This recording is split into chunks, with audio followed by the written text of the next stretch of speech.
கிருபைனா என்ன? எது முக்கியமா இருக்கணுமோ அது இல்லாம இருந்தாலும் வண்டி ஓடும். அதான் தேவ கிருபை. ஆமென்.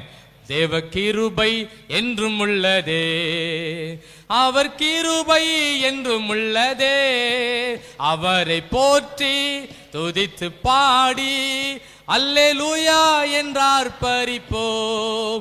இயேசுவை போற்றி துதித்து பாடி அல்லேலூயா என்றார் பரிப்போம். எல்லாரும் சேர்ந்து இருக்கும்போது ஸ்தோத்திரம் பண்ணா கிருபைகள் பெருகிறோம். அதில் பின்னால போட்டிருக்கு, ஆனபடியினாலே நாங்கள் சோர்ந்து போகிறது இல்லை. எல்லாரும் சேர்ந்து ஜெபம் பண்ணிட்டா ஒரு சிலருக்கு சோர்வுகள் இருக்கும், இன்னொருங்களுக்கு உற்சாகமா இருப்பாங்க.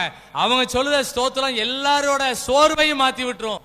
அதுக்கு பின்னால போட்டிருக்கு, அதிசீக்கிரத்தில் நீங்க நம்முடைய லேசான உபத்திரவம் போட்டிருக்கு. ஆமென். ஒரு ஸ்தோத்திரம் பண்ணா இவ்வளவு விடுதலை இருக்கு. உள்ளுக்குள்ள ஒரு அப்டேட் நடந்துகிட்டே இருக்குமா. உள்ளான மனிதன் நாளுக்கு நாள் புதிதாக்கிக்கிட்டே இருப்பான். ரினிவல் நடந்துகிட்டே இருக்கும்.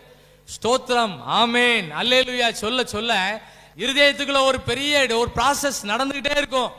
கர்த்தர் நம்மை நல்லா பயன்படுத்துவார். ஆமென், ஆமென். ஸ்தோத்திரம் சொல்லுங்க. ஸ்தோத்திரம் எத்தனை தடவை சொல்லலாம்? ஸ்தோத்திரம்லாம் நிறைய சொல்லி பாருங்க.